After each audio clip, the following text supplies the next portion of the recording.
artinya di sini itu uang untuk perusahaan sebenarnya Pak ya? Ya, jadi 2.400.000.000 itu adalah transaksi penjualan kontainer, Pak. Itu dalam waktu 1 bulan Agustus. Itu yang dibawa lari sama Sandra. Oh, oke. Berarti yang uang hasil penjualan kontainer itu yang dibawa lari Pak ya? Iya. Yang seharusnya itu ke perusahaan Ya, Bapak. seharusnya kan dibayarkan ke perusahaan, tapi dia tidak mengembalikan dan dia pergi.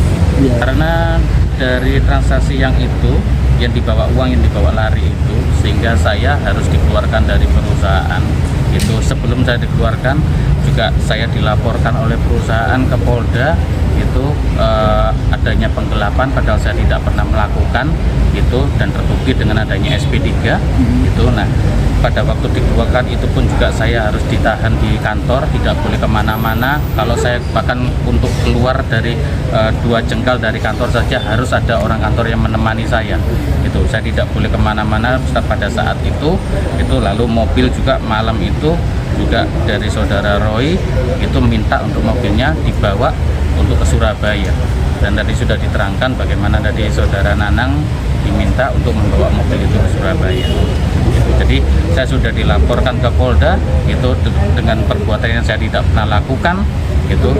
Lalu saya dikeluarkan dari kantor, saya tidak punya tempat tinggal sehingga saya harus keluar langsung dari sana itu. Jadi nama saya juga di blacklist itu kan. Jadi cari pekerjaan dengan umur sudah di atas 40 itu tidak mudah gitu. Jadi banyak kerugian, terutama untuk kerugian moral juga dari keluarga kami itu ya. Tiba-tiba kami punya tempat tinggal, lalu dalam waktu singkat kami harus keluar semua langsung dari sana. Bahkan itu terutama nama baik itu, blacklist saya bisa dihilangkan itu agar saya juga bisa cari mata pencarian. Kami juga ingin memberi tambahan sedikit khususnya bagi teman-teman yang mencari keadilan. Yang pertama, apapun yang terjadi sesungguhnya kita ini equality before the law.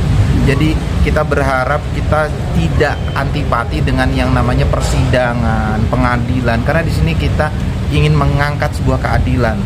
Seandainya kita diam, itu malah dimaksud oleh hukum ini adalah setuju secara diam-diam.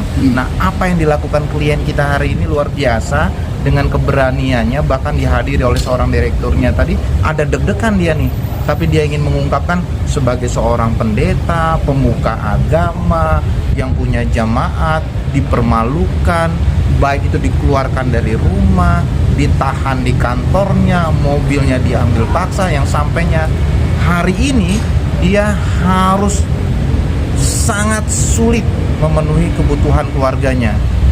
Ini luar biasa bagaimana kita harusnya menegakkan hukum ini. Dan sekali lagi, jauh dari apa yang kita maksud, bahwa kita harusnya duduk sama di depan hukum. Kenapa akhirnya kita melihat sampai hari ini hukum itu begitu tajam ke bawah tapi tumpul ke atas? Ini yang harus kita gunakan, literasi hukum.